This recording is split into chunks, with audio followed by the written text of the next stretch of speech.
A'udzubillahi minasyaitonirrajim. Bismillahirrahmanirrahim. Assalamualaikum warahmatullahi wabarakatuh. Alhamdulillah. Assalatu wassalamu ala Rasulillah sayyidina Muhammad ibn Abdullah wa ala alihi washabihi wa mawala.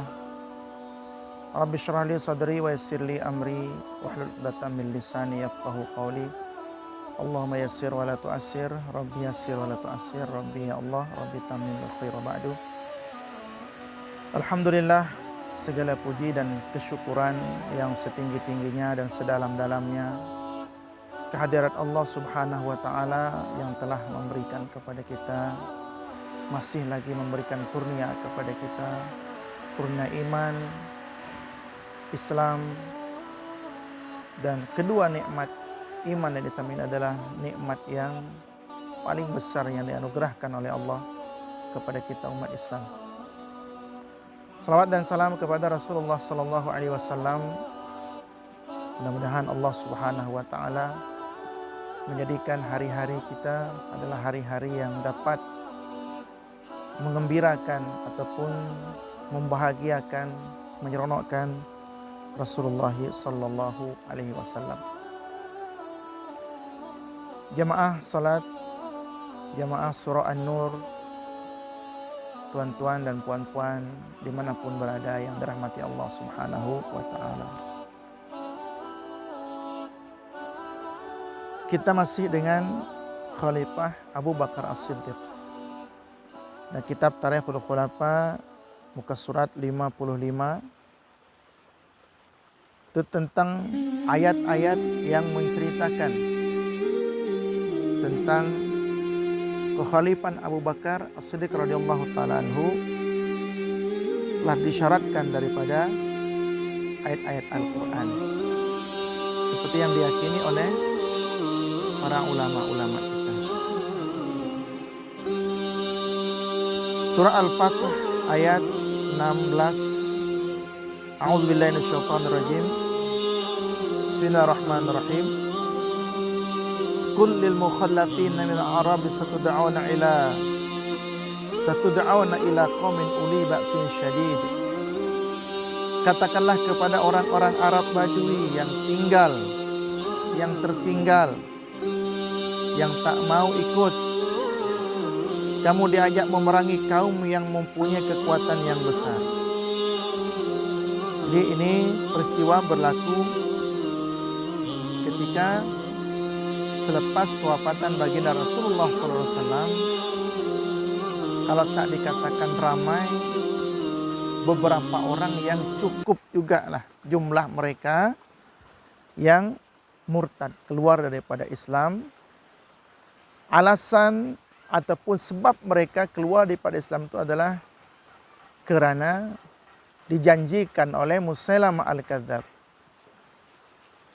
Jadi Musailamah Al-Kadzab ketika zaman Rasulullah itu sudah pun dia mendakwa dirinya sebagai Nabi, tapi belum mengisytiharkan secara luas. Artinya ketika Nabi Muhammad SAW masih hidup lagi, Musailamah Al-Kadzab telah pun mendakwa. Ya macam zaman yang kita duduk sekarang lah, zaman di mana kita berada sekarang. Di mana ramainya para ulama, para alim ulama yang memberikan panduan pencerahan kepada kita tentang agama Islam yang benar. Ada orang yang mengaku menjadi nabi, ada orang mengaku membawa agama baru. Bahkan yang terbaru itu agama itu lebih baru lagi. Agama itu 2005 dikatakan ada di Sumatera. Jadi nama dia Tauhid Ibrahim. Kalau sebelum kan ada namanya agama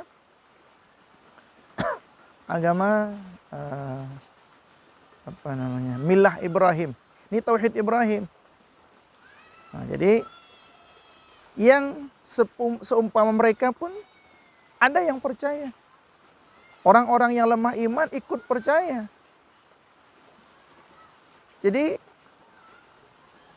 kita boleh memahami keadaan, kalau kita boleh dengan bahasa sejarah itu mungkin berulang, itulah realitinya. Di mana zaman pun kita berada, di mana zaman pun kita duduk, kita hidup, ada saja para penyesat-penyesat umat. Yang kalau Al-Quran sebutkan itu dengan mereka itu adalah penyeru-penyeru daripada pintu neraka. Yang mereka katakan inilah yang benar, itu hakikat itulah kesesatan. Nah, tuan-tuan yang dirahmati Allah Subhanahu wa taala. Kita bersyukur kepada Allah Subhanahu wa taala, Allah masih jaga, Allah masih pelihara iman kita hingga ke saat ini. Kita tidak terikut-ikut menerima akidah-akidah yang menyeleweng daripada kebenaran.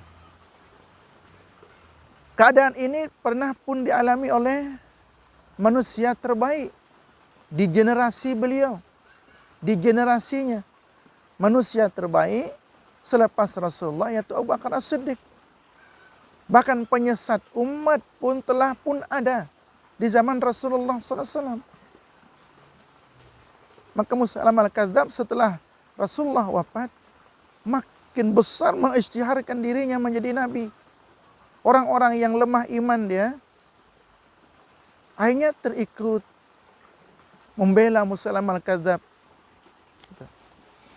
Maka dikatakan, ini firman Allah ketika Nabi Muhammad masih hidup turun. Dikatakan kepada Nabi Muhammad, katakan kepada orang-orang Arab Badui yang tertinggal, baik yang tertinggal selepas kewafatan Rasulullah, ataupun umat Islam yang tidak bersama dengan Rasulullah, yang pasti Allah bagi tahu kepada umat bahwa nanti akan ada orang-orang yang mereka itu diajak untuk memerangi kaum yang mempunyai kekuatan yang besar. Jadi kekuatan besar itu siapa? Musailamah Al-Kadzdzab. Cukup ramai tentaranya. Padahal nabi palsu.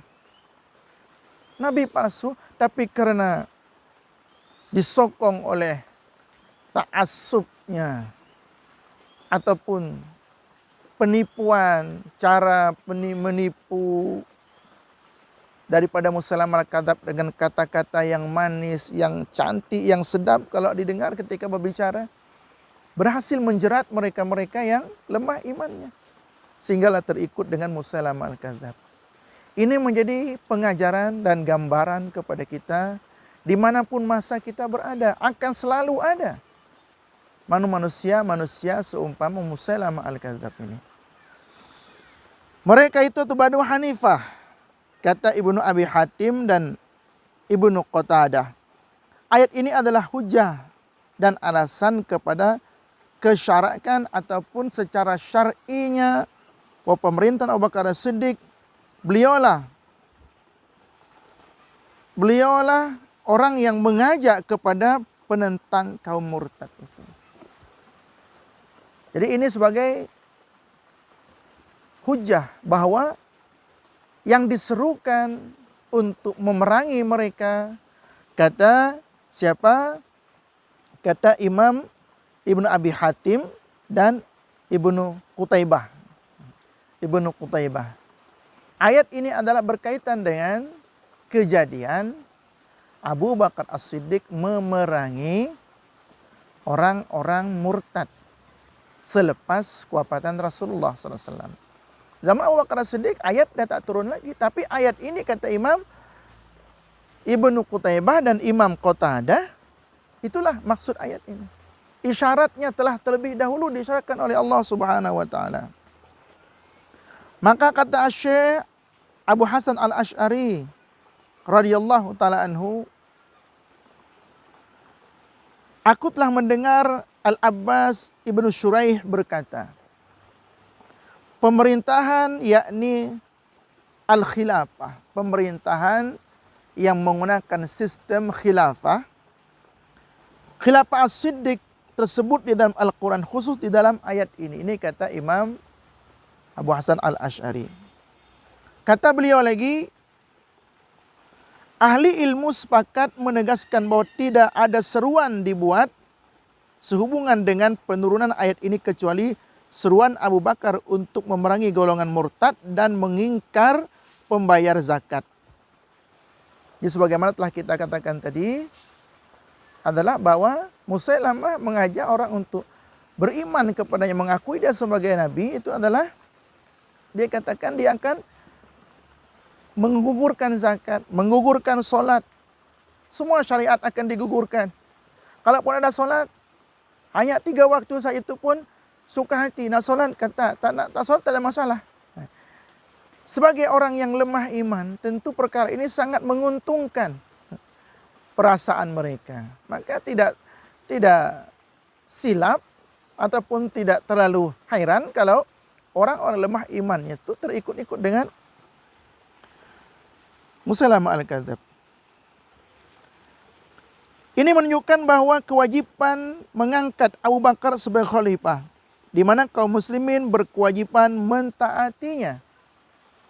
Justru itu Allah Subhanahu wa taala memberitahu kepada orang-orang berpaling tadah daripada khilafahnya, Allah mengazabnya dengan sepedih-pedih azab. Dan kata Ibnu Katsir, sesiapa yang mentafsirkan kalimah kaum itu sebagai bangsa Rom dan Farsi, maka As-Siddiq jualah yang mengutus angkatan tentera ke sana memerangi Farsi. Maka As-Siddiq jualah yang mengutus angkatan tentera ke sana memerangi mereka. Namun tindakan menyempurnakan pembukaan Rom dan Farsi dilakukan oleh Umar dan Utsman. Mereka berdua merupakan satu juzuk daripada Abu Bakar As-Siddiq radhiyallahu ta'ala anhu. Jadi berkaitan dengan ayat yang dimaksudkan tadi, yang Allah mengatakan, katakanlah kepada orang-orang yang tertinggal daripada orang-orang Arab, untuk mereka diajak untuk memerangi ila qaumin uli ba'sin syadid, kepada kaum yang mempunyai kekuatan yang besar. Imam Qutaibah dan Imam Ibnu Abi Hatim mengatakan ini adalah isyarat tentang Abu Bakar yang akan memimpin tentera ataupun mengarahkan tentera untuk memerangi murtadin. Kemudian kata Imam Ibnu Katsir, kalau ayat uli ba'sin syadid, ila qaumin uli ba'sin syadid, kalau dikatakan itu bukan ayat kepada Abu Bakar As-Siddiq memerangi tentera siapa?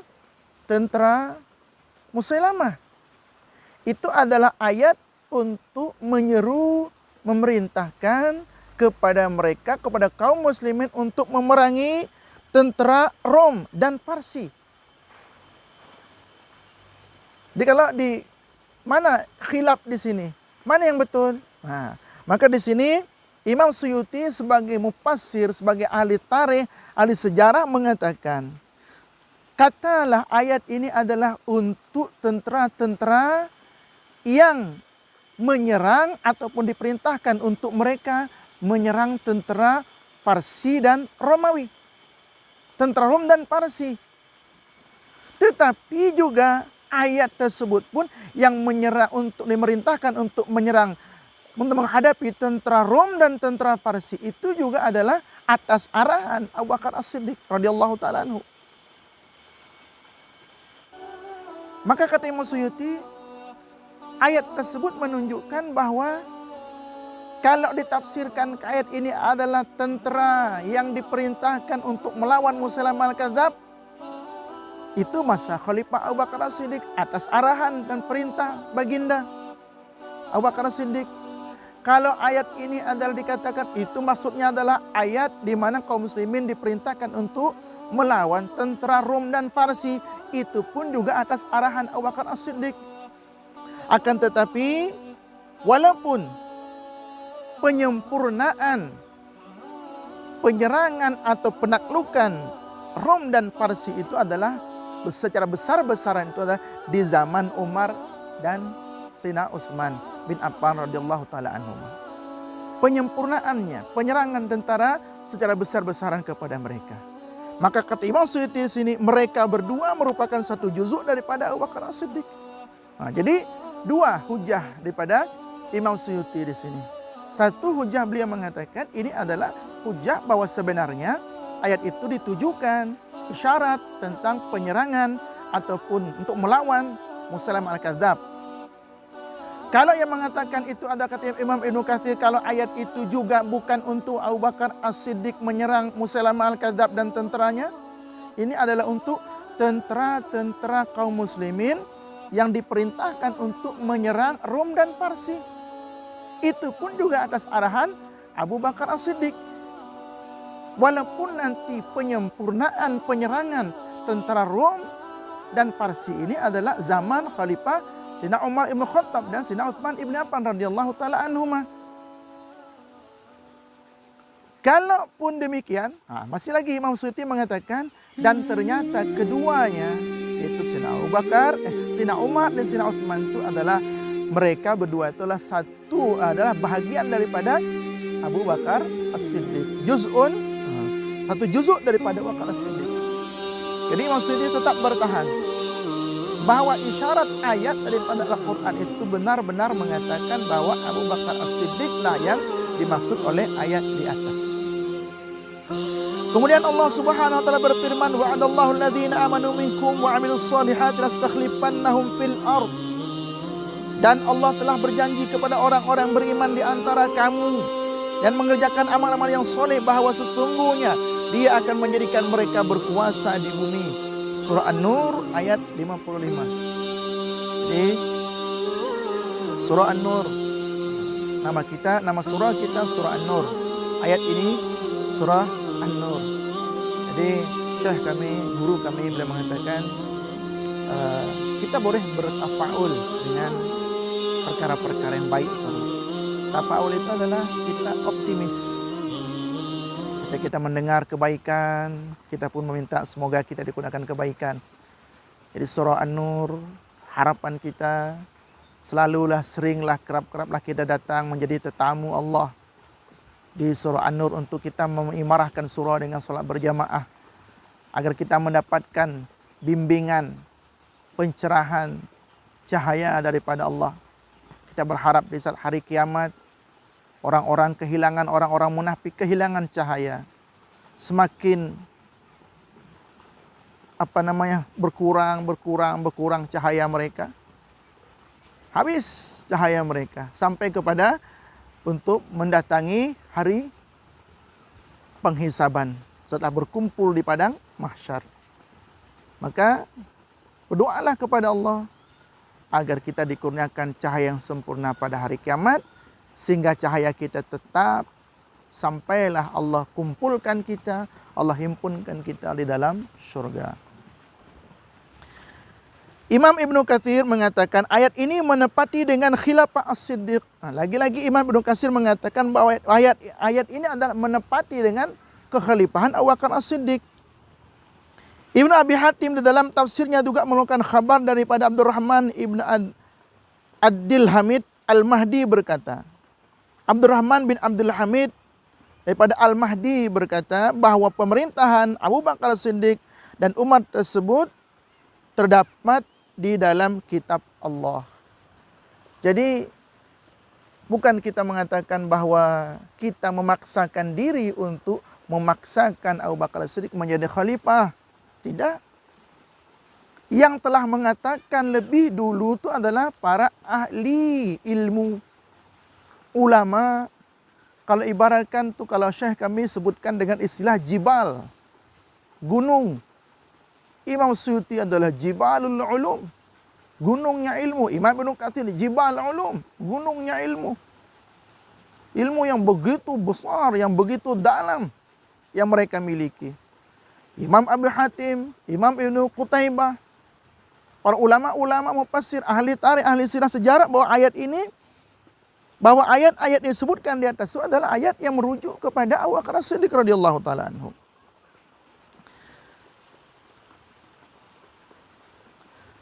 Bahwa pemerintah Abu Bakar As-Siddiq dan umat terdapat sebutan dalam kitab Allah. Jadi inilah yang dimasukkan bahwa kekhalifahan mereka itu adalah terdapat di dalam kitabullah, di dalam Al-Quran. Jadi kalau ditanya kita, kenapa kita meyakini khalifah maka sebagai khalifah? Kalau kita jawab, karena sebutannya beliau sebagai khalifah itu ada dalam Al-Quran. Kita tidak salah mengatakan demikian. Karena telah lebih dahulu mengatakan itu ada para ulama. Kita mengikut kepada apa dikatakan oleh para ulama, ahli hadis, ahli tafsir, ahli logat bahasa, dan semua. Fununul ilm, fununul ulum yang mereka miliki, mereka dengan tegas mengatakan bahwa kehalifan mereka itu ada dalam Al-Quran. Walaupun tegas yang dimasukkan di sini adalah ikut penafsiran daripada mereka, tapi mereka mentafsirkan bukan dengan kosong. Kalau kita mentafsirkan mungkin cara kosong. Mereka tidak. Kemudian ayat Allah Subhanahu wa taala, auzubillahi minasyaitonir rajim, surah An-Nur juga tentang ayat yang disebutkan di atas tadi. Wa'adallahu alladhina amanu minkum wa 'amilus shalihat lastakhlifannahum fil ard. Itu Imam Al-Khatib telah menerbitkan khabar daripada Abu Bakar Al-Ayyash. Ini tentang Abu Bakar Al-Ayyash ini tentang perbincangan kita dulu telah disebutkan bahwa beliau juga yang mengatakan bahwa nama Abu Bakar sebagai khalifah itu adalah telah terdapat di dalam kitab-kitab terdahulu sebelum Al-Quran. Nah, jadi di sini kata Abu Bakar bin Ayyash dengan berkata Abu Bakar Siddiq adalah khalifah Rasulullah SAW seperti disebut di dalam Al-Quran. Jadi beliau menukil ayat yang mengatakan lil fuqara'il muhajirin alladzina ukhriju min diyarihim wa amwalihim yabtaghuna fadlan minallahi wa ridwana wa yansuruna Allah rasulah ulaika humus shadiqun. Harta rampasan itu juga diperuntukkan untuk orang-orang fakir yang berhijrah, yang terusir dari kampung halamannya dan meninggalkan harta bendanya demi mencari kurnia daripada Allah Subhanahu wa taala dan keredaan Allah Subhanahu wa taala dan demi menolong agama Allah dan Rasulnya. Mereka itulah orang-orang yang benar. Surah Al-Hasyr ayat 8. Ini daripada Imam Khatib menerbitkan kabar daripada Imam Abu Bakar Al-Ayyash. Dan firman Allah Subhanahu wa taala walladzina amanu billahi wa rusulihi ulaika humus siddiqun. Dan orang-orang yang beriman kepada Allah dan Rasulnya, mereka itu orang-orang yang benar. Sesiapa yang dinamakan dengan As-Siddiq pasti tidak berdosa dan umat Islam telah memanggilnya wahai khalifah Rasulullah. Kata Ibnu Katsir, pembinaan hukum ini adalah baik. Jadi Abu Bakar As-Siddiq, kenapa beliau mendapat gelar As-Siddiq? Kita telah mengetahuinya. Itu awal-awal beliau dinamakan As-Siddiq itu adalah ketika beliau mengakui mendapat berita daripada Abu Jahal bahwa Rasulullah Nabi Muhammad SAW datang Isra Mi'raj. Dia kata begini, kata macam-macam ni. Nak bagi tahu kepada Abu Bakar supaya Abu Bakar itu meninggalkan Rasulullah. Itu maksudnya. Apa kata Abu Bakar As-Siddiq? Kalau Muhammad yang katakan macam tu, saya beriman. Jangankan ini seperti yang kamu katakan. Sekelip mata Nabi Muhammad naik ke langit, turun lagi ke bumi, saya akan percaya. Apalagi sampai sebahagian malam ni, kata Abu Bakar As-Siddiq. Jadi dalam perkataan ini kalau dikatakan itu adalah perkataan panggilan kepada Abu Bakar As-Siddiq dengan wahai khalifah Rasulullah SAW, kata Imam Ibnu Katsir, pembinaan hukum ini adalah baik. Bagus juga. Artinya kita nak katakan Abu Bakar As-Siddiq khalifah Rasulullah SAW itu tidak ada masalah. Imam Al-Baihaqi telah menurunkan khabar daripada Az-Za'faran yang telah berkata, aku telah mendengar daripada Asy-Syafi'i menyebut, Imam Za'faran ini adalah murid utama Imam Asy-Syafi'i radhiyallahu taala anhu. Berkata, aku telah mendengar daripada Syafi'i menyebutkan sekalian manusia telah bulat suara bersetuju dengan pelantikan Abu Bakar sebagai khalifah. Imam Az-Za'farani ini adalah murid kanan, murid hebat daripada Imam Syafi'i. Dan murid-murid Imam Syafi'i itu semuanya ulama-ulama besar. Di antara murid beliau itu adalah yang terkenal dengan sahibul mazhab, yaitu Imam Ahmad bin Hanbal dengan mazhab Hambali. Beliau ada banyak mempunyai murid. Ada Imam Az-Za'farani, ada Imam Allahumma shalli ala Muhammad. Allahumma shalli, lupa nama murid Imam Asy-Syafi'i. Lupa, Allahumma shalli ala Muhammad. Satu yang menuliskan yang menjadi yang menuliskan buku atau tulisan-tulisan fatwa-fatwa yang membukukan, yang menjadi sanad imam-imam Majelis Imam Asy-Syafi'i kepada, sehingga sampailah kepada kita. Kemudian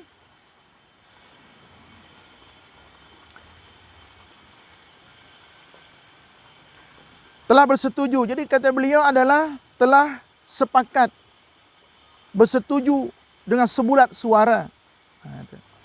Di mana mereka tidak mendapati di bawah langit ini seorang manusia yang terlebih baik daripada Abu Bakar selepas Rasulullah SAW. Lantaran itu mereka melantik beliau untuk diri mereka.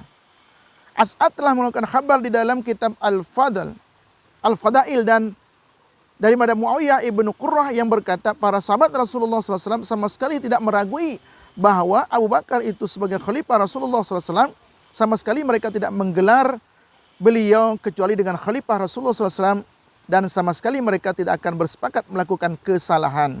Jadi sebagaimana diriwayatkan bahwa tidak ada orang yang mengingkari para ulama-ulama kita dahulu dengan Abu Bakar Siddiq digelari sebagai khalifah. Jadi tuan-tuan rahimakumullah, setakat itu yang dapat Al-Faqih boleh kongsikan pada hari ini. Alhamdulillah hujan mencurah-curah di sini di Janabai. Alhamdulillah hujan. Saya sengaja buat ambil video ini di tempat terbuka, di depan kolam di rumah Syekh, supaya kita nampak suasana. Suasana kadang-kadang di sungai, kadang-kadang di maktabah, kadang-kadang di di taman. Ini alhamdulillah di taman. Mudah-mudahan Allah Subhanahu wa taala memberikan kekuatan kepada kita. Allah ampun segala dosa dan kesalahan dan kesilapan kita. Dan mudah-mudahan Allah Subhanahu wa taala sentiasa melindungi kita, mencurahkan kasih rahmat-Nya kepada kita semua, sehinggalah kita menjadi hamba-hamba Allah yang bersyukur atas segala nikmat Allah Subhanahu wa taala, dan pada akhirnya kita akan mendapatkan naungan hidayah dan taufik daripada Allah Subhanahu wa taala. Ala hadzinna wa lakum salihah wa ila hadin nabi wa nabi al-Fatihah. A'udzubillahi minasyaitonir rajim. Bismillahirrahmanirrahim. Alhamdulillahirabbil alamin arrahmanir rahim maliki yaumiddin.